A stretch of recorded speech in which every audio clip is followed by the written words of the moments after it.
Alright, ladies and gentlemen, a little bit of a different start to the video today. I have some sets of battles I'd like to share with the new team I've been running that I like a lot. But before I do that, I actually wanted to showcase this weird... I don't know if this is a glitch or maybe it's just... Is it an exploit? Is it just a glitch? Is it just typical server lag?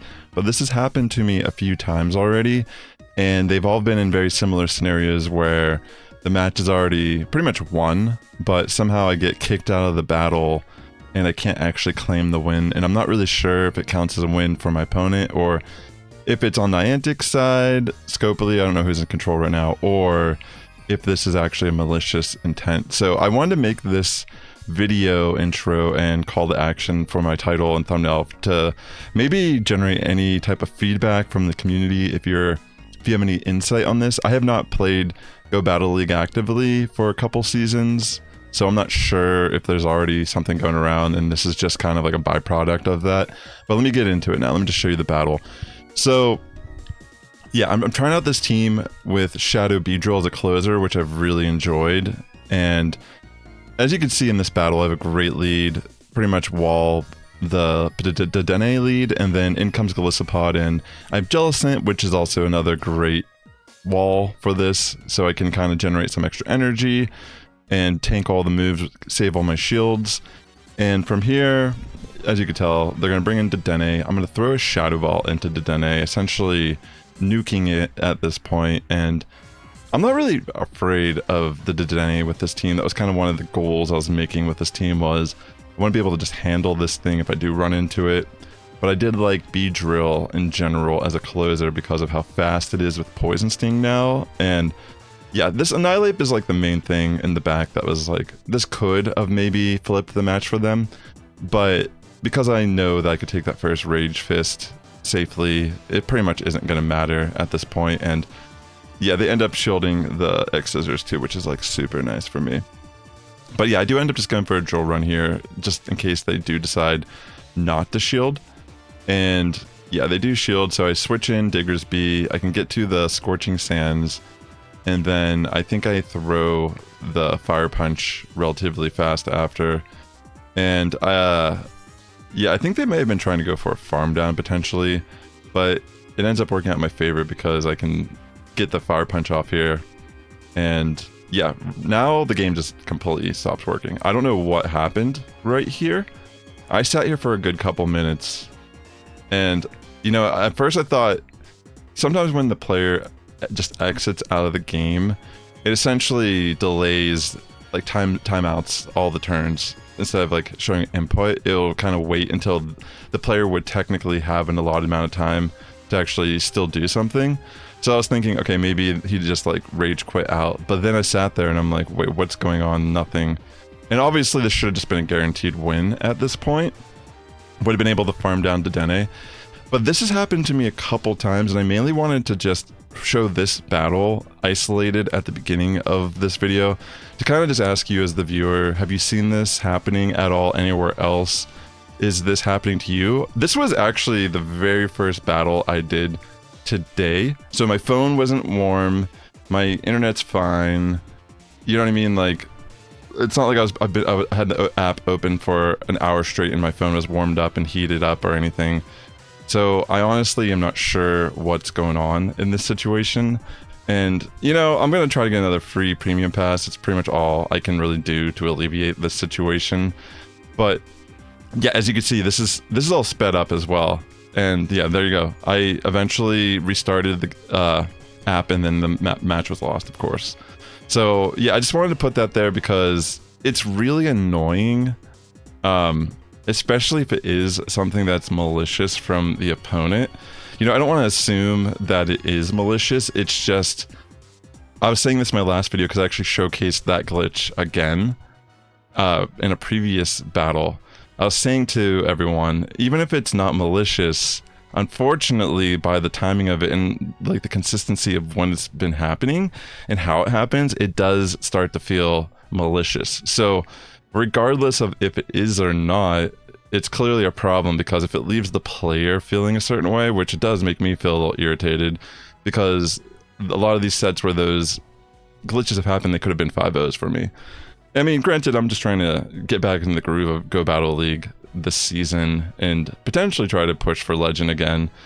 Yeah, I just wanted to say it's just annoying. And like, yeah, I could go to Twitter and post about this, but I barely use my Twitter or X, whatever you want to call it these days. So I just figured since I was trying to get back into the groove of YouTube, you know, this is a good opportunity for me to kind of vent it out a little bit.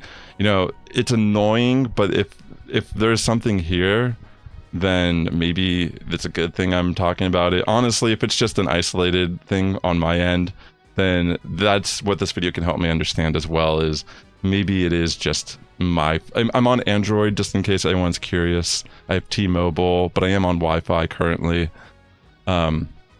Yes, so enough about that. I just wanted to kind of get that out of my system because it is a little irritable, especially considering that I'm going from not playing much of Go Battle League at all to actually playing my daily sets, and that's a big dedication change for me, considering that I'm like juggling other stuff right now. So when little things like that get in my daily grind, it does kind of like feel like it kind of makes me not want to play, if I'm being honest. It makes me want to take a break and kind of do something entirely different, because why bust my butt on the other 4 battles when I'm guaranteed to get a loss occasionally? You know what I'm trying to say? And it's one thing if each match was isolated and how it actually contributes to your elo, but obviously it doesn't. Your sets are how everything is determined, your ranking, how you climb. So yeah, I imagine if this is something that happens fairly consistent, that's just something that's going to really stagnate people's gameplay, trying to push and climb in this league. But anyways, yeah, so this team that I was going to showcase, which was the main goal of this video, I'm going to get into that now. This team I really liked. I was trying it out. I led with Diggersby. Technically, I'm using Jellicent here as my safe swap. I don't have the party organized how I normally would put my safe swap. But yeah, ideally, there's some nuanced ways how I've like played some of these matchups I've had that I don't have like the best switch or answer to. But yeah, in this matchup, that's actually the very first time I've seen Grafari, is that what it's called? Yeah, I honestly didn't even know what its moveset is. I still don't know. I have not looked at it. But I just figured, more than likely, being a poison normal type, I'm not going to be too afraid of it. Especially having Diggersby and Jellicent. I mean, maybe it has coverage for these Pokemon, but it's not stab anyways, and it's a Grafari.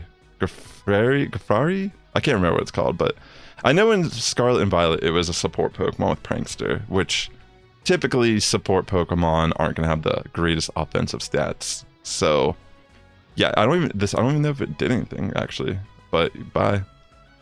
All right, next battle.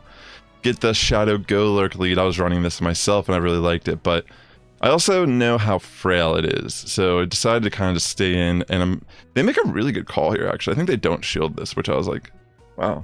I mean, maybe they would have just barely lived with the Scorching Sand anyways, and I am Tackle, or Quick Attack, I think it is actually Quick Attack for the Fast Attack.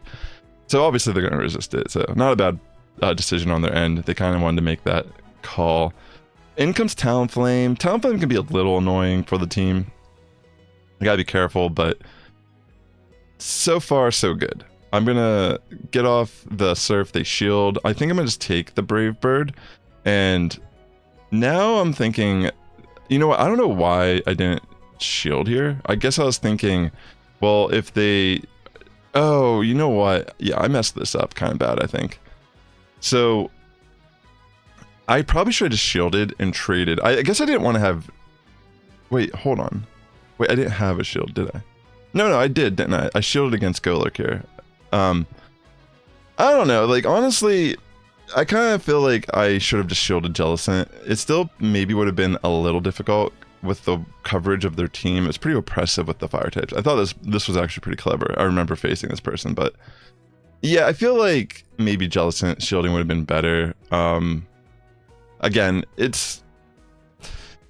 did a pretty great job, honestly, with the coverage. Alright, so this one, I get the Grass Lead Servine, which is pretty bulky, but I kind of figured it might balance out a little bit here. Even though I'm weak to the grass, I figured they're still going to kind of take a decent chunk from Fire Punch as well. So I decided to stay in with my Diggersby and just kind of see what happens, I guess. I think I'm just trading, and then they end up switching into Hippopotamus? How do you say this thing? Hippopotas. Shadow version. This person's running some crazy spice, but yeah, honestly, I don't even know what this thing is running, but I figured I'll just bring in Beedrill and try to outpace it, and that might work out in my favor. And fortunately for me, it does kind of work out, and in comes Drillbur, which is really interesting also. I'm going to throw the X-Scissor into Drillbur, and they do shield. I'm going to bring in Diggersby kind of as like a sacrifice, and they do end up just bringing Servine to try to clean up Diggersby. They go for Leaf Tornado, which isn't enough to knock me out, so I can go for a Fire Punch and chip off a slight amount of damage. I'm just going to bring in Beedrill to try to whittle away with my Poison Sting damage, and then they're going to wrap me, and then pretty much at this point you can Hex down with Jellicent, and with Drillbur is the backline. Nothing, I figured, even though this is Shadow, I'm sure it can do a decent amount of damage. I figured I would be able to live with how much HP I had left, which is the case, and I just throw a Surf, and that is a GG. Also, consider liking the video if you've gotten this far. It helps out my content a lot here on YouTube, and also, if you like Go Battle League content, consider subscribing. So yeah, the Scizor leads are actually the one that I feel like you kind of have to play a little nuanced around. I mean, sometimes it's just like, if you mess up this matchup, the Scizor can easily just kind of sweep the team.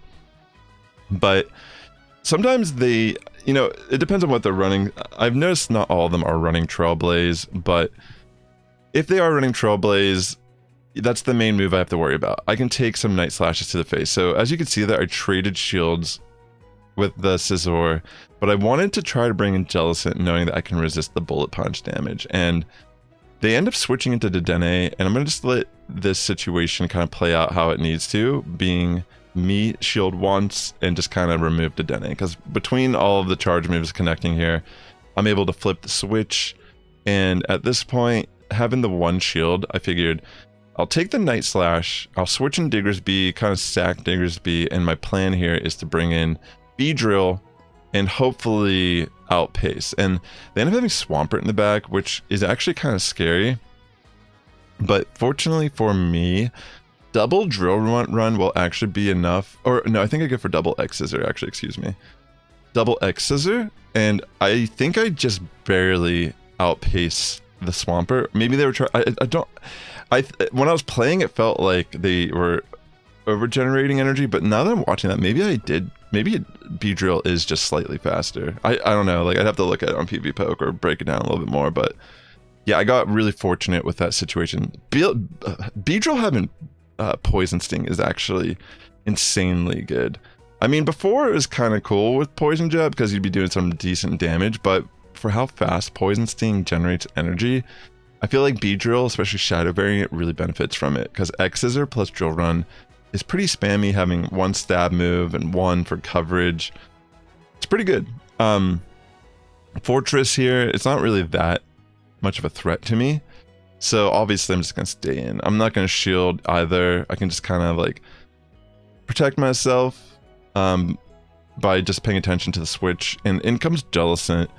And because I have the shield advantage, I'm thinking, you know what? I'll just switch in. It's okay. They go for Surf, which is the bait move. You know, it's not worth risking in my opinion, just in case they do want to just throw the Shadow Ball. But they think I'm going to maybe try to even out the playing field here by baiting them back. But I didn't think it was worth it. So I go for the Shadow Ball. And fortunately, it knocks out Jellicent. They have Samurott in the team as well. But at this point, it's pretty much GG because I can just bring in Diggersby again on Fortress, go for the Fire Punch. They shield. I'm not really too worried about this. I could actually just let Diggersby go, but I think I still live anyways, and I can go for the Fire Punch, removing Fortress. And then I can pretty much just use Beedrill in the back line and finish up the game. Because I do have one shield. But I think I bring in Jellicent here, actually, just because... Oh, no, never mind. I think I actually... Yeah, okay. I brought in Beedrill. but then I catch a move with Jellicent, and then I'm going to bring Beedrill back in. I mean, just playing it super safe, and that is game, because X-Scissor for sure is going to knock out Samurai at this range. But yeah, I really like this team. I mean, it definitely requires me as the person piloting the team to play sharp. And I feel like I'm starting to get back into the mindset of the game after my first initial streams of the season. And yeah, I mean, I've been enjoying it for the most part, aside, like I said, even if it's just a lag issue that happened in that battle I showcased at the beginning of the video. I wish there was a way to avoid this, you know, this far in the game cycle. I mean, it is a little, it's just frustrating to a degree. I mean, I'm not gonna like lose sleep over it, but definitely something that it's like hard to just ignore. But yeah, this team, it's looking pretty good. Pretty much playing it out how I want to play it out. You know, trade the shields, meaning like even if the Scizor is wrecking my Diggersby, I get both shields. Now shields are down for my opponent, and they do have the Galarian Moltres here, but honestly, I think this is still going to be a pretty good situation. I just bring in Diggersby because I just wanted to be. I want the Moltres to panic throw a charge move, and that does end up working out in my favor. Them having Drayalgi here in the back also is insanely good, because look how much this drill run does. It just obliterates Drayalgi. And I didn't think it would be worth taking any damage. I felt like because of where I was at energy-wise, no matter what they bring in, I'm going to be able to outpace what I need to. Scizor was the only thing that could potentially be a threat at this point energy-wise, but conveniently they do just bring it in, and as you see, I drill run it to smithereens and poison sting the Moltres away. Another Dedenne lead, pretty good for me. They bring in Samurai. Pretty much I'm just going to stay in and throw Scorching Sands. I personally wasn't too worried. I thought, like, if I get a shield here, that's actually really good. And then I was going to bring Jellicent, as you can see. And it works out nicely because they throw the Hydro Cannon. I mean, Hydro and I'm pretty sure the Bug and the Water moves are resisted on Jellicent. So I can patiently generate a little bit of extra energy, get to the Shadow Ball. In comes Dedenne, and I'm just going to throw Shadow Ball and try to do as much damage as I can. I mean, having shield advantage and pretty much field advantage is looking really good this battle. So I bring in the Diggersby, and they end up having Shadow Gligar in the back, which, you know, could be scary, but upon, you know, playing it out, obviously it's running Fury Cutter, so that actually puts me in a really unique situation where, you know, Beedrill is actually going to be able to come in and still threaten this Gligar with X-Scissors, because I resist its fast attack relatively good. So as long as I just keep these shields active, I'm fairly confident. So I switched to Beedrill here. That's my opportunity. After the Gligar expelled its energy, it was time to pretty much bring in Beedrill and start sweeping. So I removed Dedenne, and I have 2 shields against the Gligar. There's virtually nothing Gligar can do here. I resist the fast attack. I am faster. Even if this is resisted, it's going to do a lot, and we don't need a lot. We just need a little chip damage at that point. Alright, Annihilate lead. Actually kind of a difficult lead, but also depending on what they run. I've been seeing people run Ice Punch, so Ice Punch isn't particularly the worst, and close combat also has its downsides too, so are they going to want to throw the close combat right away? Probably not, realistically, if they do carry it, but you never know. And I decided to just take the move on Jellicent and go for a Shadow Ball into Dedenne, and they do commit 1 shield, which is totally fine. I can get to a Surf here, which is really nice as well, because that's just damage in the bank here. They do take it, makes sense, and at this point I can kind of confidently bring back in Diggersby. And I was thinking, you know, it might be best case scenario that I don't shield. And fortunately for me, they do actually try to go for a Parabolic Charge, maybe suspecting I would shield and try to keep Diggersby. They end up having Azu in the back, which ends up being super good for me. I throw X-Scissor here, which isn't the right play at all. I don't know. I felt like any damage was good damage here, but Drill Run's definitely the way to go. it would have done much more damage than that. And in a way, does it actually matter? Not necessarily too much, because technically that would have just given me farm down potential if they stayed in. But I'm able to catch the move, which is super clutch, with Diggersby into Annihilate.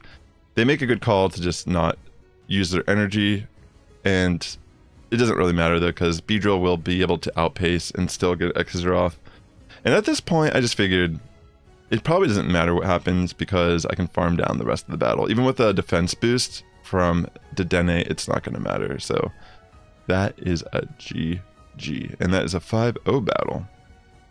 All right, well, that's all my battles. And thanks for tuning in. The Sass Squad's getting stronger each and every day. You have a good morning, evening, afternoon. Wherever you're tuning in, I'll catch you in the next one. If you'd like to support my content by watching more videos, consider watching these videos above.